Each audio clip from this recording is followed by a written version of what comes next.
Hi guys, welcome back. आज बात करते हैं एक ऐसे देश के बारे में जो आजकल चर्चा का विषय बना हुआ है, जिसने पूरी अरब कंट्रीज को हिला के रखा हुआ है, यानी मिडिल ईस्ट के उस देश के बारे में जो आजकल सबसे खतरनाक देश कहलाता है, जिसका नाम है इजराइल। राइट? इजराइल कहां है? मिडिल ईस्ट का एकमात्र यहूदी देश जो अरब कंट्रीज के लिए बहुत ही मुश्किलें खड़ी कर रहा है या बहुत ही परेशानी का कारण बन रहा है। हालांकि इजराइल बहुत ही शांति प्रिय देश है, नॉर्मली किसी से पंगे लेता नहीं, फालतू में ही अपना काम करता रहता है। तो चलो जानते हैं आज इजराइल का इतिहास और इजराइल के कुछ फैक्ट्स जो आपको बताएंगे, जो शायद आप नहीं जानते हो और मे भी जानते हो। तो लेट्स सी, सबसे पहले बात करते हैं इजराइल की उत्पत्ति की, कि इजराइल का जो इंडिपेंडेंस है यानी इजराइल की उत्पत्ति हुई कैसे। जैसा कि आप जानते हैं कि जब सेकेंड वर्ल्ड वॉर हुआ था, उस टाइम तक इजराइल देश का कहीं नामो निशान नहीं था। वर्ल्ड मैप पे इजराइल नाम की कोई चीज नहीं थी। हालांकि इजराइल का जो इंडिपेंडेंस है, या फिर ये कह सकते हैं कि जो जूइश लोग, यहूदी लोग हैं, यहूदी लोगों ने 1900 यानी 1900 में ही एक अलग देश बनाने की घोषणा की थी या एक अलग देश की मांग की थी। लेकिन 1900 से लेकर 1947-48 में जाके इजराइल बना। तो हुआ क्या, सेकेंड वर्ल्ड वॉर के टाइम पे क्या हुआ, जब सेकेंड वर्ल्ड वॉर चल रहा था तो जो फिलिस्तीन था, जिसको हम फिलिस्तीन बोलते हैं, फिलिस्तीन पे क्या हुआ, अंग्रेजों का कब्जा हो गया। पूरे फिलिस्तीन पे ब्रिटिश साम्राज्य हो गया। तो जब ब्रिटिश साम्राज्य हुआ तो यूएन में फिर दोबारा से जो ज्यूइश थे यानी जो यहूदी थे, उन्होंने क्या किया, एक अलग देश की मांग की, यानी इजराइल की मांग की। उन्होंने कहा भाई यहूदियों के लिए एक अलग देश होना चाहिए। तो ऐसा नहीं है कि यूएन वालों ने बड़े खुश होकर या यहूदियों से खुश होकर एक इजराइल की घोषणा कर दी। 1947 में क्या हुआ, जब भारत आजाद हुआ था, सेम ईयर में 1947 में यूएन ने क्या किया, इजराइल को अलग देश घोषित करने का फैसला ले लिया था। यानी यूएन ने क्या बोला कि भाई ठीक है, यहूदियों को एक अलग देश बना दिया जाएगा, फिलिस्तीन के 2 टुकड़े कर दिए जाएंगे। पर ऐसा नहीं है कि ये बड़ी जल्दी में लिया फैसला था, उन्होंने बहुत सोच समझ कर लिया और मजबूरी में लिया। मजबूरी क्या थी यूएन की या ब्रिटिश की, कि हो क्या रहा था कि सब जगह लड़ाइयां चल रही थी, युद्ध चल रहे थे, हर जगह ब्रिटिश शासन था। अब हिंदुस्तान में भी उस टाइम क्या चल रहा था, ब्रिटिश शासन चल रहा था। 1947 से पहले ब्रिटिश शासन था। तो एक बात जो हमने अक्सर आपने अपने इतिहास में पढ़ी होगी कि हमने बहुत आंदोलन किए तब जाके हमें आजादी मिली और ये सब हुआ, ऐसा कुछ नहीं है। एक्चुअली हो क्या रहा था, जो मेन कारण है इंडिपेंडेंस का, चाहे वो भारत की आजादी हो चाहे वो इजराइल की आजादी हो, रीजन क्या हुए थे कि जो भी जगह थी, चाहे इजराइल हो चाहे भारत हो, सब जगह क्रांतिकारी खड़े हो चुके थे। आपको पता है कि पूरे हिंदुस्तान में भी हर जगह छोटे मोटे तौर पे हर क्रांतिकारी अपनी अपनी लड़ाई लड़ रहा था। अंग्रेज, जितने भी अंग्रेज ऑफिसर थे उनको मार रहे थे। तो प्रॉब्लम क्या हुई कि कोई भी अंग्रेज ऑफिसर, जितने भी ब्रिटिश ऑफिसर थे, वो हिंदुस्तान हो गया या इजराइल जैसी जगहों पर पोस्टेड नहीं होना चाहते थे, मतलब वहां नहीं जाना चाहते थे, क्योंकि सब जगह मारे जा रहे थे। अब ब्रिटिश के लिए प्रॉब्लम ये हो गई थी कि उनका जो आधिपत्य था यानी जो उनका साम्राज्य था, उसको कंट्रोल करना मुश्किल हो रहा था। तो उन्होंने हर बार की तरह एक नई नीति अपनाई, जो हर बार करते हैं। क्या था, फूट डालो और राज करो। हिंदुस्तान के 2 टुकड़े कर दिए, आप सब जानते हैं, भारत और पाकिस्तान।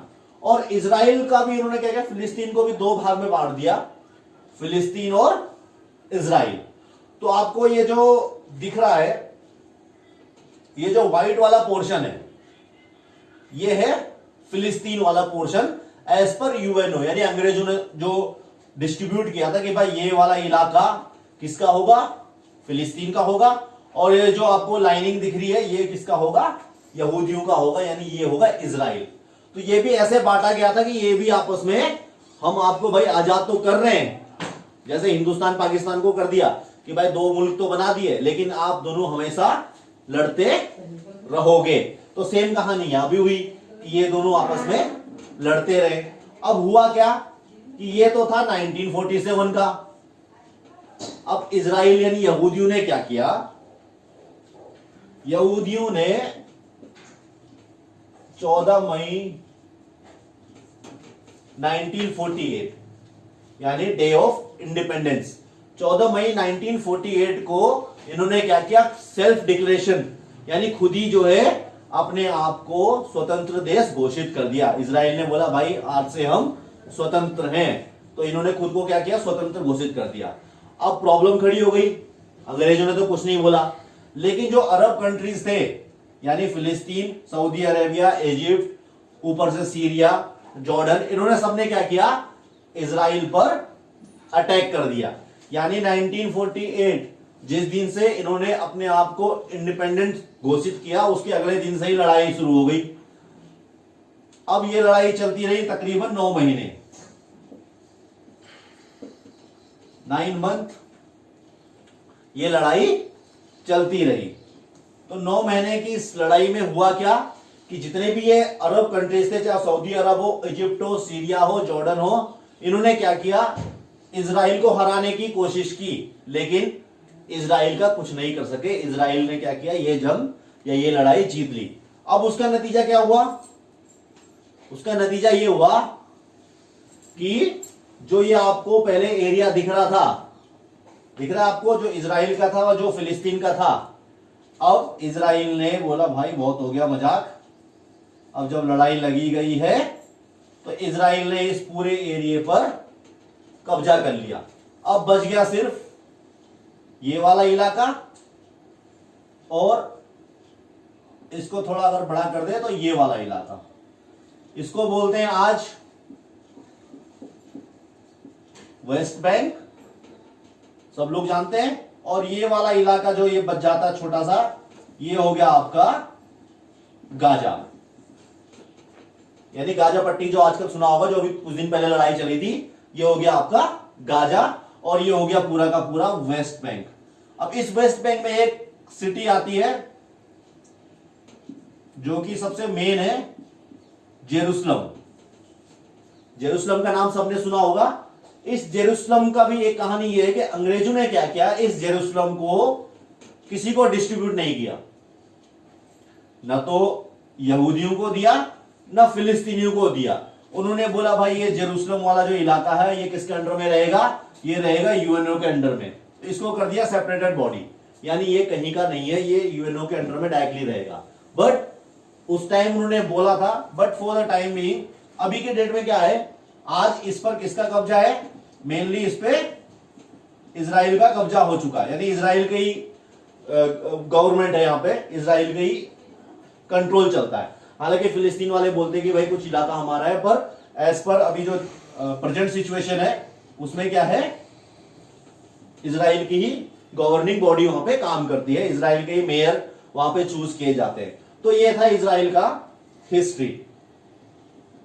अब इजराइल के बारे में कुछ बातें जानते हैं तो बात करते हैं। तो जैसे कि हमने आपको बताया था इजराइल का इतिहास, पर इजराइल का इतिहास इतना इजी नहीं है। मतलब जो यहूदी लोग हैं, ऐसा नहीं कि वो यहां इजराइल पे पहले से इकट्ठा होकर रहे थे। यहां पे एक टाइम पे जो यहूदी थे, यानी इस फिलिस्तीन वाले इलाके में मुश्किल से 20 से लेकर 30% इनकी जनसंख्या थी। बट धीरे धीरे जब इन्होंने इकट्ठा होना शुरू किया तो ऑल वर्ल्ड में, यानी वर्ल्ड ओवर जहां पे भी यहूदी लोग रह रहे थे, उन्होंने अपने आप को क्या किया, इजराइल में आना शुरू किया, सबने बुलाना शुरू किया, इजराइल में खेती शुरू की। तब जाके कहीं इजराइल का क्या किया इन्होंने, इंडिपेंडेंट यानी घोषित किया, जब अपनी जनसंख्या बढ़ाई। ठीक है, उससे पहले क्या हो रहा था, यहूदियों के ऊपर विश्व भर में क्या हो रहे थे, बहुत जो कहते हैं ना अत्याचार हो रहे थे। तो हर जगह चाहे कहीं भी हो, किसी भी कंट्री में हो, यहूदियों के ऊपर अत्याचार ही हो रहे थे। इसीलिए एकमात्र यहूदी कंट्री है इजराइल जो बची हुई है, बाकी और कहीं आपको कोई दूसरी कंट्री नहीं मिलेगी। ठीक है, तो अब जानते हैं कुछ फैक्ट्स अबाउट